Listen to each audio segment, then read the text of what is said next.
মুসলিম শরীফে 3985 নম্বর হাদিসে এসেছে। عن جابر رضي الله تعالى عنه قال لعن رسول الله صلى الله عليه وسلم آكل الربا وموكله وكاتبه وشاهديه وقال هم سواء। জাবের রাদিয়াল্লাহু তাআলা আনহু তিনি বলেন, লানা রাসূলুল্লাহ সাল্লাল্লাহু আলাইহি ওয়াসাল্লাম, রাসূল অভিশাপ দিয়েছেন। কি দিয়েছেন? জোরে বলেন। লানত দিয়েছেন। কাদেরকে? আকিলার রিবা, যারা সুদ খায়, ওয়া মুকিলাহু, যারা সুদ দেয়, ওয়া কাতিবাহু, আর যারা সুদের লেখালেখি করে, ওয়া শাহিদাইহি, আর যারা সুদের সাক্ষী থাকে।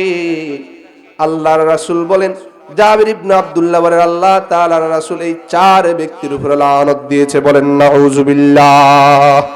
রাসূল বলেন, ওয়া ক্বালাহুম সাওয়া, যারা সুদ দেয় আর সুদ খায়, সুদের বিষয় লেখে আর সুদের জন্য সাক্ষ্য থাকে, এই চারো ব্যক্তি সমান। চারো ব্যক্তি কি?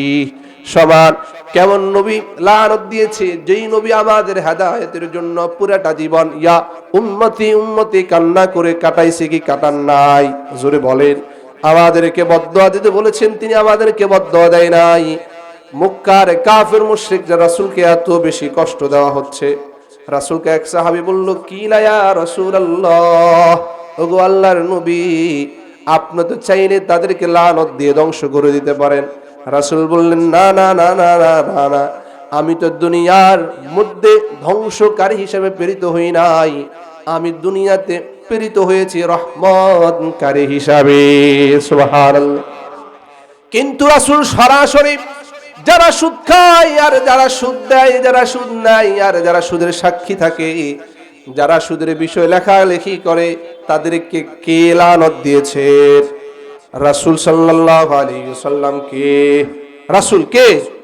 জোরে বলেন, কে? রাসূল। দেখবেন একজন সুদ নেয়, আরেকজন সুদ দেয়। এবার সুদের বিষয়ে একজন লেখালেখি কি করে, কি করে না। এবার বলে, আমি তোমাকে 1 লাখ টাকা দিব, তোমার জন্য জিম্মাদার 2 জন নিয়ে আসো। যারা জিম্মাদার হবে, এবার জিম্মাদার 2 জনকে নিয়ে যায়, তারাও সাইন করে। রাসূল বলেন, যে সুদ নিল, যে সুদ দিল, যে লিখলো, যেই সাক্ষী থাকলো, সবাই সমান। সবাই কি? এই জন্য যতগুলো এনজিও আছে, যতগুলো ব্যাংক রয়েছে, এগুলো থেকে আপনি টাকা নিবেন। যদি হারাম পন্থায় নেন, তাহলে আপনি নিচ্ছেন, আর ব্যাংক কর্মকর্তা যারা লেখে, আবার আপনি 2 জনকে জিম্মাদার মানেন কি মানেন না? 2 জন সাক্ষী রাখেন কি রাখেন না? রাসূল এই 4 ব্যক্তিকেই, 4 ধরনের ব্যক্তিকেই রাসূল অভিশাপ দিয়েছে। বলেন নাউযুবিল্লাহ। এবার বলেন, সুদ খাওয়ার কোন সুযোগ আছে? যেই রাসূল দুনিয়ার মধ্যে আমার আপনার জন্য এত কান্নাকাটি করেছেন, ওই রাসূল যদি আমাকে আপনাকে যদি এত বড় অভিশাপ দেন, তাহলে আমাদের দুনিয়াও শেষ, আখিরাতও শেষ। দুনিয়াও শেষ, আখিরাতও শেষ। হাসরের ময়দানে রাসূলের শাফাআত ছাড়া কি কেউ জান্নাতে যাবে? রাসূলের শাফাআত ছাড়া কেউ জান্নাতে যেতে পারবে না। আর যারা সুদ খায়, হাসরের ময়দানে রাসূল তাদেরকে নিজের জবান দিয়ে অভিশাপ দিবে। বলেন নাউযুবিল্লাহ। নাসাই শরীফের 5102 নম্বর হাদিসের মধ্যে রয়েছে, عن عبد الله رضي الله تعالى عنه قال قال رسول الله صلى الله عليه وسلم, রাসূল করিম সাল্লাল্লাহু আলাইহি ওয়াসাল্লাম বিষয় এসেছে, তিনি বলেন, আকিলুর রিবা ওয়া মুকিলুহু ওয়া কাতিবুহু ইযা আলিমু যালিক মালউনুন আলা লিসানি মুহাম্মাদি সাল্লাল্লাহু আলাইহি ওয়াসাল্লাম ইয়াউমাল কিয়ামাহ। রাসূল বলেন, আকিলুর রিবা, যে সুদ খায়, ওয়া মুকিলুহু, আর যে সুদ দেয়, ওয়া কাতিবুহু, যে সুদের বিষয় লেখালেখি করে, ইযা আলিমু যালিক, জেনে শুনে যে সুদ খাওয়া হারাম, সুদ দেওয়াও হারাম, সুদ লেখাও হারাম, জেনে শুনে সুদ দেয় আর নাই। রাসূল বলেন, মালউনুন, এরা অভিশপ্ত, আলা লিসানি মুহাম্মাদিন সাল্লাল্লাহু আলাইহি ওয়াসাল্লাম, রাসূল নিজের জবান দিয়ে তাদেরকে অভিশাপ দিবে ইয়াউমাল কিয়ামা। যারা সুদ খায়, কিয়ামতের ময়দানে রাসূল নিজের জবান দিয়ে তাদেরকে অভিশাপ দিবে। বলেন নাউজুবিল্লাহ, আর জোরে বলেন নাউজুবিল্লাহ। কাল হাসরের ময়দানের মধ্যে মানুষ যখন ইয়া নাফসি ইয়া নাফসি বলবে, সকল নবীজি যখন ইয়া নাফসি ইয়া নাফসি বলবে, আমার আপনার প্যারা নবী, কলিজার নবী, তিনি বলেন, মুসলিম শরীফের মধ্যে রয়েছে, মুসলিম শরীফের 5538 নম্বর হাদিসের মধ্যে রয়েছে, রাসূল বলেন, আন আউয়ালু মান তানশাক্কু আনহুল আরদু ফাউকসাল হুল্লাহ, আন আউয়ালু মান তানশাক্কুল আরদু, আমাকে কাল হাসরের ময়দানে সর্বপ্রথম উঠানো হবে। কাকে? আমাকে সর্বপ্রথম উঠানো হবে। আনা সাইয়্যিদু ওয়ালাদি আদম, আমি হলাম বনি আদমের সর্দার, আমি হলাম বনি আদমের সর্দার। কিয়ামতের ময়দানে আমাকে সর্বপ্রথম উঠানো হবে। ওয়া আউয়ালু শাফিঈন ওয়া আউয়ালু মুশাফফাউন, কিয়ামতের ময়দানে আমি রাসূল সর্বপ্রথম সুপারিশ করব, আর আমার সুপারিশ সর্বপ্রথম কবুল করা হবে। সুবহানাল্লাহ। তাহলে যেই রাসূল কিয়ামতের ময়দানে সুপারিশ না করলে জান্নাত পর্যন্ত যেতে পারবো না, ওই রাসূল যদি সুদীদেরকে হাসরের ময়দানে নিজ জবানে যদি অভিশাপ দেয়, তার বাঁচার কোনো উপায় আছে? জোরে বলেন, বাঁচার কোনো উপায় আছে? মনে রাখবেন, 5 ওয়াক্ত নামাজ পড়বেন, হাজারো রোজা রাখবেন, হাজারো হজ করবেন, যাকাত আদায় করবেন, সাদকা করবেন, যদি সুদ খান তাহলে নাজাতের উসিলা পাওয়াটা মুশকিল। এই জন্য সুদ খাওয়া থেকে বেঁচে থাকার চেষ্টা করবেন তো ইনশাআল্লাহ। তাহলে 4 নাম্বার হলো, আল্লাহর রাসূল হাসরের ময়দানে অভিশাপ দিবেন। হাসরের ময়দানে কি দিবেন? জোরে বলেন, হাসরের ময়দানে অভিশাপ দিবেন। 5 নম্বরে রাসূল করিম সাল্লাল্লাহু আলাইহি ওয়াসাল্লাম বলেন, উমদাতুত তাফসীরের 1 নম্বর খণ্ডের 330 নম্বর হাদিসের মধ্যে এসেছে, قال ابن عباس رضي الله تعالى عنه قال يبعث يوم القيامة آكل الربا يبعث يوم القيامة مجنونا يخنق। রাসূল বলেন, যারা সুদ খায় কিয়ামতের ময়দানে পাগল হয়ে তারা নিজেদেরকে ফাঁসি দিচ্ছে, এইভাবে তারা কিয়ামতের ময়দানে উত্থাপিত হবে। বলেন নাউজুবিল্লাহ। একজন মানুষের মৃত্যুবরণ করা কত না ভয়ানক, মৃত্যুর স্বাদ সকলকে আস্বাদন করতে হবে, মৃত্যুর হলো অত্যন্ত ভয়ানক। আর একজন সুদী কিয়ামতের ময়দানে পাগল হয়ে উঠবে, সাথে সাথে নিজের গলায় ফাঁসি দিতে সে উঠবে। মনে করুন আপনার নিঃশ্বাস কেউ চেপে ধরেছে, নিজেই ফাঁসি দিচ্ছেন, এই ফাঁসি দিতে হাসরের ময়দানে উঠা কঠিন হবে না সহজ হবে? জোরে বলেন, কঠিন হবে না সহজ হবে? অত্যন্ত ভয়ানক কঠিন হবে। এই জন্য সুদ খাওয়া যাবে? জোরে বলেন, সুদ খাওয়া যাবে? সুদ দেওয়া যাবে? জোরে বলেন, সুদ নেওয়া যাবে? কিছুই করা যাবে না, সুদের সাক্ষীও থাকা যাবে না, সুদের কারবারের লেখালেখিও করা যাবে না। আল্লাহ আমাদেরকে হেফাজত করুক। জোরে বলেন আমিন। সূরা নিসায়ের 160 এবং 159 বা 60 নম্বর আয়াতের মধ্যে এসেছে, এটা হলো সুদ খাওয়ার 6 নম্বর ভয়াবহ পরিণতি। সুদ শুধু আল্লাহ তাআলা ইসলাম ধর্মের মুসলিমের উপর হারাম করেন, বরং যত জাতি আসছে পৃথিবীতে সকল জাতির উপরে আল্লাহ তাআলা সুদকে কি করেছেন? হারাম করেছেন। নবী মূসার জাতি ইহুদিদের উপরেও আল্লাহ তাআলা সুদ কি করেছেন? হারাম করেছেন। আল্লাহ তাআলা সুদের ব্যাপারে তো একাধিক আয়াতে বলেছে, এই আয়াতের মধ্যে আরো ভয়াবহ বলেন, কি বলেন? ফাবিজুলমিম মিনাল্লাযীনা হাদু হারামনা আলাইহিম তাইয়্যিবাতিন উহিল্লাত লাহুম ওয়া বিসাদ্দিহিম আন সাবিলিল্লাহি কাসীরা। সূরা নিসা 160 নম্বর আয়াত। আল্লাহ তাআলা বলেন, ইহুদিদের সীমা লঙ্ঘনের কারণে, ইহুদিরা আমি আল্লাহ যা বলেছি তা না মানার কারণে, হারামনা আলাইহিম তাইয়্যিবাতিন উহিল্লাত লাহুম, তাদের জন্য যে যে বস্তুগুলো হারাম ছিল সে বস্তুগুলো আমি আল্লাহ তাদের জন্য হারাম করে দিয়েছি। তারা আমি আল্লাহ ওয়া বিসাদ্দিহিম আন সাবিলিল্লাহি কাসীরা, আমি আল্লাহর পথ থেকে মানুষকে বেশি বেশি বাধা দিত। তাদেরকে যা নিষেধ করা হয়েছে তারা তা বেশি বেশি করে করত। সূরা নিসার 161 নম্বর আয়াতের মধ্যে আল্লাহ তাআলা বলেন, ওয়াখদিহিমুর রিবা, وقد نهوا عنه أكلهم أموال الناس بالباطل আল্লাহ বলেন ইহুদিদের সীমা লঙ্ঘনের কারণে যা তাদের জন্য হালাল ছিল আমি আল্লাহ তাদের জন্য হারাম করেছি। তাদের কিসের কারণে? সীমা লঙ্ঘনের কারণে। কিসের? জোরে বলেন। সীমা লঙ্ঘনের কারণে। তাদের এক নম্বর সীমা লঙ্ঘন ছিল মানুষ আল্লাহর পথে চলতে গেলে তাদেরকে বাধা দিত। তাদের কি করত? বাধা দিত। দুই নম্বর ওয়া আখযিহিমুর রিবা, আমি আল্লাহ তাদেরকে সুদ খেতে নিষেধ করেছি, তারপরেও তারা সুদ গ্রহণ করেছে। ওয়াকাদ নুহু আনহু আকলিহিম আমওয়ালান নাস বিল বাতিল, আমি আল্লাহ তাদেরকে যে যে কাজ করতে নিষেধ করেছি তারা তা করত। আজকের আমার সমাজে দেখবেন আমার আপনার জন্য সুদ খাওয়ার কারণে হালাল বস্তুগুলো হারাম হয়ে যায়। হালাল বস্তুগুলো কি হয়ে যায়? হারাম হয়ে যায়।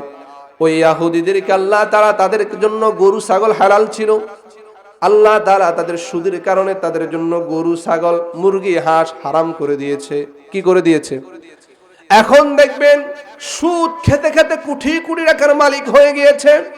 যখন অনেক টাকার মালিক হয়ে গিয়েছে ডাক্তার বলছে গরুর গোশত খাওয়া যাবে না। হারাম হয়েছে কি হয়নি? জোরে বলেন না। অনেক কোটি কোটি টাকার মালিক হয়েছে, ডাক্তার বলছে চা খাওয়া যাবে না। অনেক লক্ষ লক্ষ টাকার মালিক হয়েছে সুদ খেতে খেতে, ডাক্তার বলেছেন খাসির গোশত খাওয়া যাবে না। হয় কি হয় না? আপনি খুব বেশি কিছু খাইতে হবে, খুব দেখে শুনে খাইতে হবে।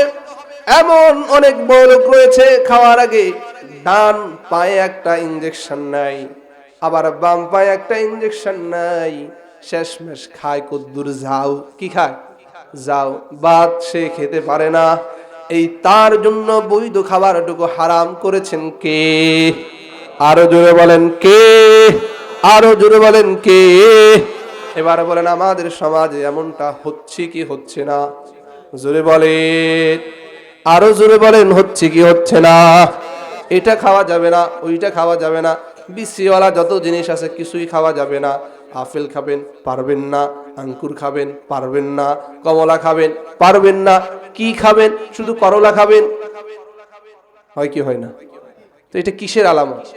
এগুলা হলো এই জন্য আমরা যে সুদ খাইলাম, আল্লাহ তাআলা আমাদের জন্য যে হালাল বস্তুগুলো রয়েছে সেগুলো খাওয়াটা আমাদের জন্য হারাম করে দিয়েছে।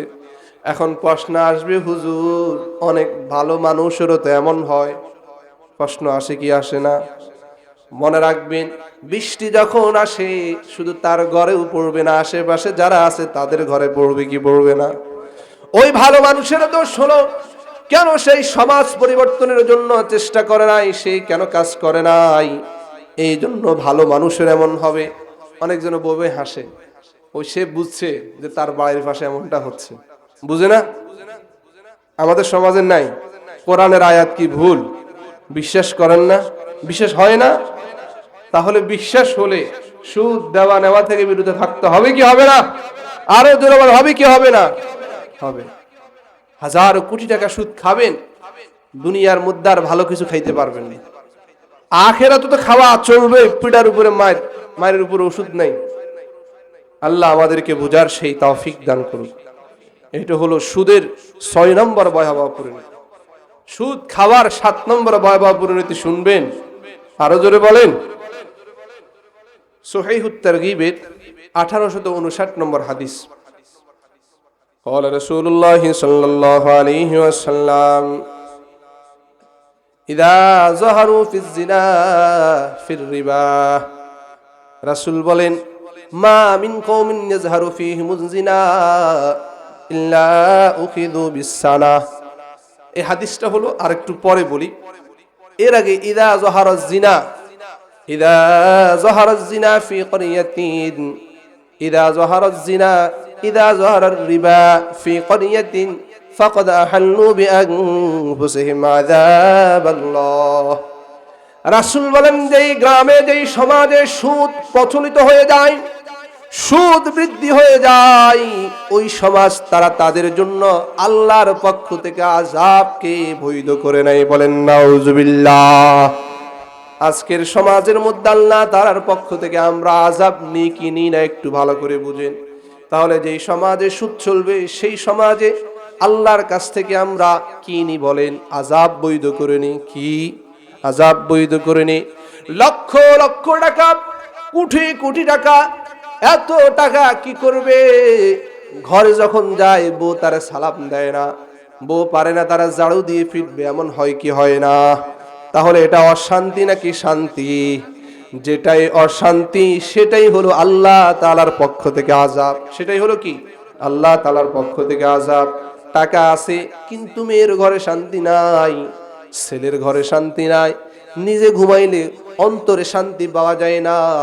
এটা তার সুদের কারণে, তার গ্রামে সুদ বেড়ে যাওয়ার কারণে আল্লাহ তাআলা তার কাছ থেকে শান্তি উঠিয়ে নিয়ে গিয়েছেন। আল্লাহ তাআলা তার উপর আযাবটা চাপিয়ে দিয়েছেন। না না, চাপিয়ে দেন নাই, বরং আমরা আল্লাহ তাআলার কাছ থেকে সে আযাবটা বৈধ করে নিয়েছি। এমন হয় হুজুর, টাকা তো কত কামাই কত কামাই, সকালবেলা ছেলে অসুস্থ, বিকালবেলা মেয়ে অসুস্থ, রাতের বেলা বউ অসুস্থ, টাকা দিতে দিতে টাকা থাকে না। এগুলো কেন কেন কেন? এগুলো হলো সমাজের মধ্যে সুদ বেড়ে যাওয়ার কারণে সমাজে শান্তি নাই, পরিবারে শান্তি নাই, রাষ্ট্রে শান্তি নাই। রাসূল যে বলেছেন, যেই গ্রামে যেই শহরের মধ্যে সুদ বেড়ে যাবে, জিনা ব্যভিচার বেড়ে যাবে, সেই গ্রামে সেই সংসারে শান্তি আসতে পারে না, শান্তি আসতে পারে না। এই জন্য আজকে সুদের বিরুদ্ধে কথা বললে ইমাম সাহেবদের চাকরি চলে যায়। ইমাম সাহেবদের কি চাকরি চলে যায়? আমি আমার মসজিদে সুদের বিষয়ে আলোচনা করেছি, কয়েকজন নামাজ পড়া ছেড়ে দিয়েছে। আমাকে আমার এক মুসল্লি বলে, হুজুর গো, আর সুদের কথা আলোচনা করেন না, আপনি সুদের কথা আলোচনা করলে কিছু মুসল্লি নামাজ পড়ে না। আমি কই, সেই সুদ খাবে নামাজ পড়ে লাভ কি? তার আশারে দরকার নাই। সুদ খাইবে নামাজ পড়বে, কোন লাভ আছে? জোরে বলেন, লাভ আছে? নাই নাই নাই। বলুন, আপনি সুদ খাওয়া থেকে একদম বিরত হয়ে যান, আল্লাহর কাছে তওবা করেন, নামাজ ধরেন, রোজা রাখেন, নামাজ পড়বেন, সুদ খাইবেন। সুদ কেন খাইছেন? আপনার এই নামাজ আপনাকে জান্নাতে পৌঁছাবে না, সুদের কারণে আপনাকে কোথায় পৌঁছাবে? জোরে বলেন, জাহান্নামে পৌঁছাইবে। তাহলে সমাজের মধ্যে আল্লাহর তাআলার পক্ষ থেকে আযাব আমাদের জন্য চাপাই দেওয়া হচ্ছে কি হচ্ছে না? কেন আমরা নিজেরাই আযাবটাকে বৈধ করে নিচ্ছি? মুসনাদ আহমদের 17,277 নম্বর হাদিসের মধ্যে রয়েছে, قال رسول الله صلى الله عليه وسلم ما من قوم يظهر فيهم الزنا অথবা ما من قوم يظهر فيهم الربا إلا أخذوا بالسنة। রাসূল বলেন, যেই সমাজের মধ্যে জিনা ব্যভিচার বেড়ে যাবে, কি বলেন? জিনা ব্যভিচার বেড়ে যাবে, যেই সমাজের মধ্যে সুদ ঘুষ বেড়ে যাবে, ইল্লা উখিদু বিসানা, ওই সমাজের মধ্যে, ওই রাষ্ট্রের মধ্যে, ওই দেশের মধ্যে, ওই ইউনিয়নের মধ্যে বেশি বেশি দুর্ভিক্ষ দেখা দিবে। কি দেখা দিবে? জোরে বলেন না, দুর্ভিক্ষ দেখা দিবে। কি দেখা দিবে? দুর্ভিক্ষ দেখা দিবে। তাহলে সুদের 7 নম্বর ভয়াবহ পরিণতি বললাম, সুদ যেই সমাজে প্রচলিত হয়ে যাবে, সেই সমাজের মানুষ যেন আল্লাহর কাছ থেকে আযাব বৈধ করে নিচ্ছে। কি বৈধ করে নিচ্ছে? আযাব বৈধ করে নিচ্ছে। আর যেই সমাজের মধ্যে জিনা, ব্যভিচার আর সুদ বেড়ে যাবে, তারা আল্লাহ তাআলার পক্ষ থেকে দুর্ভিক্ষ যেন ছেয়ে নিচ্ছে। নাউজুবিল্লাহ বলেন। দুর্ভিক্ষ বলে, হুজুর আমাদের কি দুর্ভিক্ষ হয়? আগে গত 10 বছর আগে ধানের পরে চাল, ধানের পরে সয়াবিন, ধানের পরে বাদাম, বাদামের পরে আবার ধান করতে পারতেন কি পারতেন না? এখন কি 4 খন্দক করতে পারেন? কয় খন্দক করেন? 2 খন্দক। 2 খন্দক করেন না 1 খন্দক? জোরে বলেন না, জোরে বলেন। 2 খন্দক করেন। আগে কত খন্দক করতেন? 3 না 4? কত? আপনারা তো কৃষক, বলেন, আমি তো এতগুলা জানি না। কত খন্দক করতেন? 3 খন্দক। তাহলে 2 খন্দকে চলে আসছে। আমরা লাভবান হয়েছি না ক্ষতিগ্রস্ত হয়েছি? কেন? ওই যে আমাদের সমাজের মধ্যে সুদ, ঘুষ, জিনা, ব্যভিচার বৃদ্ধি হয়ে গিয়েছে, যার কারণে আমাদের সমাজ থেকে রহমত, বরকত, দুর্ভিক্ষ দেখা দিচ্ছে। কি দেখা দিচ্ছে? দুর্ভিক্ষ দেখা দিচ্ছে। আল্লাহ আমাদেরকেই দুর্ভিক্ষ থেকে হেফাজত করুক, সকলে বলি আমিন। জোরে বলেন না আমিন। বলে, হুজুর আগে যদি ধান রোপণ করতাম সাথে সাথে ধান হয়ে যেত। বলে, হুজুর, ও হুজুর, আগে যদি একটা পেঁপে গাছ লাগাইতাম, পেঁপের মধ্যে কতগুলো পেঁপে ধরে ফেলতো, কিন্তু আজকে একটা পেঁপে গাছ লাগাইলো, সার দাও, কালা সার দাও, সাদা সার দাও, লাল সার দাও, গোবর দাও, মানুষের গু দাও, তারপরও ধরেনি, তারপরও আগের মতো ধরে না। কেন কেন কেন? রাসূল যে বলেছেন, যেই সমাজের মধ্যে ব্যভিচার বৃদ্ধি হবে, যেই সমাজের মধ্যে সুদ বৃদ্ধি পাবে, সেই সমাজের মধ্যে দুর্ভিক্ষ দেখা দিবে। আজ আমার আপনার সমাজের দুর্ভিক্ষ হচ্ছে কি হচ্ছে না? জোরে বলেন, হচ্ছে কি হচ্ছে না? মোটামুটি যারা সুদ খায় না তাদের কারণে হয়তো বা আমরা একটু এখনো মোটামুটি চলতেছি। এই জন্য বলবেন, হুজুর এই যে দুর্ভিক্ষ, পেঁয়াজের দাম ভারত 30 টাকা, আমাদের এখানে 120 টাকা, কত টাকা? জোরে বলেন না। এটা কিসের কারণে? সমাজের মধ্যে জিনা ব্যভিচার বেড়ে গিয়েছে। ভাই আর ভাবি, দেবর আর ভাবির মধ্যে কত খারাপ কাজ চলতেছে, দুলাভাই আর শালীর মধ্যে খারাপ কাজ চলতেছে, সমাজের মধ্যে একজন আরেকজনের সাথে খারাপ কাজের মধ্যে নিমজ্জিত। কি ভয়াবহ দৃশ্যগুলো আমরা মোবাইল যুগে দেখতে পারি। খুব ভয়াবহ পরিস্থিতি চলে। এই ভয়াবহ পরিস্থিতি চলতে থাকলে আমাদের সমাজে আরো বেশি দুর্ভিক্ষ দেখা দিবে। আল্লাহ আমাদের সমাজটাকে জিনা ব্যভিচার থেকে হেফাজত করুক। জোরে কন্যা আমিন, আর জোরে বলেন আমিন। তাহলে সুদ খাওয়া যাবে? দেওয়া যাবে? বলে হুজুর আমি তো সুদ খাই না। কি করেন? আমি সুদের টাকা দিয়ে মোবাইলের এমবি কিনি। সুদের টাকা দিই আমি, সুদের টাকা মাহফিলে আসলে বলি হুজুর আমি 20,000 টাকা দিব, আর হুজুর বলে মারহাবা। তাহলে কি সুদের টাকা বৈধ হয়ে গেল? হুজুর আমি তো সুদের টাকা খাই না, আমি সুদের টাকা নির্বাচনের কাজে ব্যয় করি, তাহলে বৈধ হয়ে গেল? আল্লাহ যে বললেন আল্লাযীনা ইয়াকুলুনার রিবা, খাওয়ার মানে কি খুব ভালো করে বুঝেন। খাওয়ার মানে হলো যা খাইলো তার বের করা যায় না। তার কি করা যায় না? বের করা যায় না। আপনি যদি কারো কাছ থেকে সুদের টাকাটা আপনার কাছে আসে, আপনি কি সেটা কি আর অন্যকে দিয়ে দেন? যেমনি এমনি দেন না, যে কোনো কাজে কি করেন? খরচ করেন, যে কোনো স্বার্থেই খরচ করেন। এই জন্য সুদের টাকা শুধু খাওয়ার কথা বলে নাই, ঘর করেন, অন্যকে দান করেন। আপনি যে সুদের আশ্রয় নিলেন, এই জন্য আপনি সেই পাপের মধ্যে পাপিষ্ঠিত হলেন। রাসূল সাল্লাল্লাহু আলাইহি ওয়াসাল্লাম বলছেন, ওগো সাহাবীরা, তোমরা 7টা ধ্বংসাত্মক বস্তু থেকে হেফাজত হও। কয়টা? আরো জোরে, 7টা। বুখারী শরীফের 2763 নম্বর হাদিস। قال رسول الله صلى الله عليه وسلم اجتنبوا السبع الموبقات। রাসূল বলেন 7টা ধ্বংসাত্মক বস্তু থেকে তোমরা বেঁচে থাকো। সাহাবায়ে কেরাম প্রশ্ন করলেন, ক্বালু ইয়া রাসূলুল্লাহ ওমা হুন্না, ওই 7টা ধ্বংসাত্মক বস্তু কি কি? এবার রাসূল বলা শুরু করে দিয়েছেন, আপনারা শুনবেন। জোরে বলেন, শুনবেন। ওই 7টা বস্তু থেকে বাঁচার চেষ্টা করবেন তো ইনশাআল্লাহ। 1 নম্বর করা শিরকু বিল্লাহ। রাসূল বলেন 1 নম্বর ধ্বংসাত্মক বস্তু হলো আল্লাহর সাথে কাউকে শিরিক করা। শিরিক করা যাবে না। তার কারণ সূরা নিসার 48 নম্বর আয়াত আল্লাহ তাআলা বলেন, ইন্নাল্লাহা লা ইয়াগফিরু আন ইউশরাকা বিহি ওয়া ইয়াগফিরু মা দুনা যালিকা লিমান ইয়াশা। দুনিয়ার মধ্যে যত গুনাহ আছে সব গুনাহ ক্ষমা হয়, কিন্তু আল্লাহর সাথে কাউকে শরীক করা আল্লাহ পছন্দ করেন না। আল্লাহ অন্য আয়াতে বলেন, লা ইন আশরাকতা লা ইয়াহবাতান্না আমালুকা ওয়া লা তাকুনান্না মিনাল খাসিরিন। সিজদা বাবার মালিক কে? নাকি কোনো বাবাও সিজদাকে দিবেন? সন্তান দেওয়ার মালিক কে? নাকি কোনো পীর, কোনো বাবা সন্তান দিতে পারে? না, কেউ দিতে পারে না। আল্লাহ যা করতে পারে এটা যদি অন্য কাউকে মনে করেন, এটাই শিরিক। এটাই কি? শিরিক। আশ-শিরকু বিল্লাহ ওয়াস-সিহরু, জাদু করা। একে অপরের জন্য জাদু করে। ওই মেয়েটার বিবাহ হয় না, কেন বিবাহ হয় না? যাও দেখো, তার জন্য তাবিজ করছে, জাদু করছে, এই জন্য বিবাহ হয় না। এই জন্য জাদু করা হলো ধ্বংসাত্মক একটা বস্তু। ওয়াস-সিহরু 3 নম্বর হলো ওয়াকতুন নাফসিল্লাতী হারামাল্লাহু ইল্লা বিল হাক্কি। যারা যথাযথ কারণ ব্যতীত মানুষকে হত্যা করবে, অন্যায়ভাবে মানুষকে হত্যা করবে, তাদের জন্য ধ্বংস। এই কাজটাও কি ধ্বংস। 3 নম্বর 4 নম্বর হলো ওয়াকাতলুন নাফসাল্লাতী হারামাল্লাহু ইল্লা বিল হক। 4 নম্বর হলো আকলুর রিবা, সুদ খাওয়া। সুদ কি? সুদ দেওয়া নেওয়া, সুদ লেখা, সুদের সাক্ষ্য থাকা। কেউ ব্যাংক থেকে ঋণ নিতে গেলে জামানতদার হবেন? জোরে বলেন, জামানতদার হবেন? কোনোভাবেই সম্ভব না, কোনোভাবেই সম্ভব না।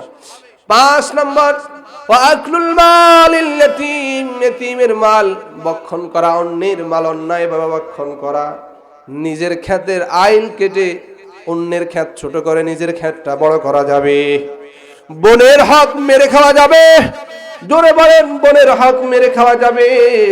আমাদের সমাজের মধ্যে আমাদের বাবারা ভাইরা বোনের হক ঠিক মতো বুঝিয়ে দেয় না। মনে রাখবেন, বোনের হক পুফির হকের জন্য এটা হলো ধ্বংসাত্মক কাজ। এই জন্য অন্যের হক আল্লাহ তাআলা মাফ করেন না। 6 নম্বর হলো ওয়াত্তাওয়াল্লি ইয়াওমাজ যাহফি। কোন সংগ্রামে গেলেন, যুদ্ধ ঝাঁপিয়ে পড়লেন, সেখান থেকে পলায়ন করাটা রাসূল বলেন ধ্বংসাত্মক কাজ। ওয়াত্তাওয়াল্লি ইয়াওমাজ যাহফি ওয়া কাযফুল মুহসানাতিল মুমিনাতিল গাফিলাত। কোন সতী নারীকে অপবাদ দেওয়া, ওই নারীটা এমনটা করে নাই, তারপর আপনি তার উপরে চাপিয়ে দিলেন, এটা হলো ধ্বংসাত্মক কাজ। তাহলে 7টা ধ্বংসাত্মক কাজ বললাম। 1 নম্বর আল্লাহর সাথে শিরিক করা, 2 নম্বরে জাদু করা, 3 নম্বর হলো মানুষকে অন্যায়ভাবে হত্যা করা, 4 নম্বর হলো সুদ খাওয়া, 5 নম্বর হলো অন্যের মাল ভক্ষণ করা অন্যায়ভাবে, 6 নম্বর হলো যুদ্ধ থেকে পলায়ন করা, 7 নম্বর হলো কোন নারীকে, কোন বোনকে, কোন মানুষকে অন্যায়ভাবে অপবাদ দেওয়া যাবে। জোরে বলেন, দেওয়া যাবে না। না না না না। এই সুদ কতটা ভয়ানক খুব ভালো করে শুনেন। মুসনাদ আহমদের 2007 নম্বর হাদিস, 22007 নম্বর হাদিসের মধ্যে রয়েছে, قال رسول الله صلى الله عليه وسلم درهم ربا يأكله الرجل وهو يعلم أشد من 36 زنية। রাসূল বলেন 1 টাকা 1 দিরহাম সুদ খাওয়া এটা কত ভয়ানক, কত মারাত্মক। 36 বার জিনা করার চাইতে 1 দিরহাম সুদ খাওয়া অনেক বেশি ভয়ানক গুনাহ। বলেন নাউজুবিল্লাহ। কতবার জিনা? 36 বার। রাসূলের খানায় ক্ষান্ত হয়ে যায় নাই। ইবনে মাজাহ 2274 নম্বর হাদিসের মধ্যে রয়েছে, আন নবী হুরায়রা রাদিয়াল্লাহু তাআলা আনহু قال قال رسول الله صلى الله عليه وسلم الربا من ايسرها ان ينكح الرجل امه। রাসূল বলেন সুদের 70টি গুনাহ আছে। কয়টি? জোরে বলেন, কয়টি? 70টি গুনাহ রয়েছে। আইসারুহা সবচেয়ে সর্বনিম্ন গুনাহ যেটি হলো নিজের মাকে, নিজের মায়ের সাথে জিনা করা। বলেন না নাউজুবিল্লাহ। আইয়ানকিহার রাজুল, নিজের মায়ের সাথে সেক্স করা, নিজের মার সাথে স্বামী স্ত্রী যা করা তা করা। বলেন না নাউজুবিল্লাহ।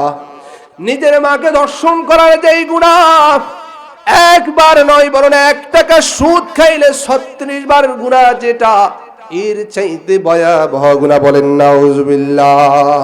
এটা সহিহ হাদিস, কোন জয়ীফ হাদিস নয়। কোন কি না? জয়ীফ হাদিস নয়, এটা সহিহ হাদিস। এক মহিলার সাথে যদি কোনো মহিলার সাথে কারো, যদি কোনো পুরুষের সাথে কোনো মহিলার জিনা হয়, এটা তো অত্যন্ত ভয়ানক গুনাহ। আর সেই জায়গা যদি নিজের মা হয়, একটু চিন্তা করেন, আমার আপনার মাকে যদি কেউ গালি দেয়, সহ্য হয় না? হয়নি? জোরে বলেন, হয়নি? হয় না? তাহলে 1 টাকা সুদ খাওয়া মানে অন্যর মাকে গালি দেওয়া নয়, বরং জিনা করার কথা নয়, বরং রাসূল নিজেই বলে দিয়েছেন নিজের মায়ের সাথে জিনা করা। নাউজুবিল্লাহ। আল্লাহ হেফাজত করুন। জোরে বলেন না আমি। আল্লাহ, এত ভয়ানক গুনাহ। কোন গুনাহ সম্পর্কে, কোন পাপ সম্পর্কে এত ভয়ানক ভয়ানক পাপের কথা শুনেছেন? ভয়ঙ্কর শাস্তির কথা শুনেছেন? ইবনে মাজাহ 2273 নম্বর হাদিসের মধ্যে রয়েছে, قال رسول الله صلى الله عليه وسلم أتيت ليلة أسري بعبادي قوم بطونهم كالبيوت فيها الحيات ترى من خارج بطونهم فقلت من هؤلاء يا جبرائيل। রাসূল বলেন ইসরা রজনীতে যে রাত রাসূল সেই মুকদ্দাসের মধ্যে সফর করলেন, রাসূলকে সেখানে নিয়ে যাওয়া হলো। রাসূল একটা জাতির পাশ দিয়ে গেল, বুতুনুহুম কাল বুয়ুত, যাদের পেটগুলো হলো ঘরের মতো। কিসের মতো? ঘরের মতো। ফিহাল হাইয়াত, যেই পেটগুলোর ভিতরে রয়েছে ভয়ঙ্কর সাপ বিচ্ছুগুলো। তুরা মিন খারিজি বুতুনিহিম, রাসূল বলেন বাহির থেকে দেখা যায় ভিতরে সাপগুলো কি করে, ভিতরে সাপগুলো কি করে। পেটটা হলো ঘরের মতো। রাসূল ভয় আতঙ্কিত হয়ে গেলেন, জিজ্ঞেস করলেন ফাকুলতু মান হাউলা, আমি বললাম হ্যাঁ এগুলো কি? বলা হলো এগুলো হলো, এরা কিসের কারণে এভাবে হলো, এদের কোন অপরাধ? হাউলাই আকালাতুর রিবা, তারা দুনিয়ার মধ্যে সুদ খাইতো। দুনিয়ার মধ্যে কি খাইতো? সুদ খাইতো। এই কবরের আযাব এত ভয়ানক হবে। সর্বশেষ শাস্তির কথা আপনাদেরকে বলে দিই, সূরা বাকারার 278 নম্বর আয়াতের মধ্যে আসছে, আল্লাহ তাআলা বলেন ফাইল্লাম তাফআলু ফাযানু বিহারবিন মিনাল্লাহি ওয়া রাসূলিহি, যদি সুদের অনুমতি এরপরেও যদি সুদ হারাম করার পরও যদি কেউ সুদ খায়, সে যেন আল্লাহ এবং তার রাসূলের সাথে যুদ্ধের ঘোষণা শুনে নাই। বলেন নাউজুবিল্লাহ। ও মুসলমান, আল্লাহ এবং রাসূলের সাথে যুদ্ধের মানে কি? আপনি যদি যুদ্ধ করতে যান, তার মানে হলো আপনি রাসূলকে মারার জন্য অস্ত্র হাতে নিলেন। বলেন না নাউজুবিল্লাহ। আপনি যদি আল্লাহর সাথে যুদ্ধ করতে হয়, তার মানে আল্লাহর সাথে আপনি আল্লাহকে মারার জন্য অস্ত্র হাতে নিলেন। বলেন না নাউজুবিল্লাহ। তাহলে এই সুদের মতো ভয়ানক, নামাজ না পড়লে ভয়াবহ পাপ হবে, এটা না করলে ভয়াবহ পাপ হবে, কোথাও পেয়েছেন? না। আল্লাহ আমাদেরকে বুঝার সেই তৌফিক দান করুক, সকলে বলি আমিন। আমাদের দাওয়াতি মেহমান চলে এসেছেন, আল্লাহ তাআলা আমাদেরকে সুদ সম্পর্কে আরো বেশি ধারণ করার সেই তৌফিক দান করুক।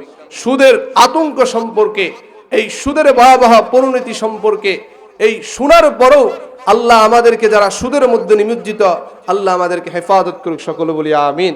সর্বশেষ একটা কথা বলি, আমার হাতে একটা বই রয়েছে, যেভাবে আল্লাহ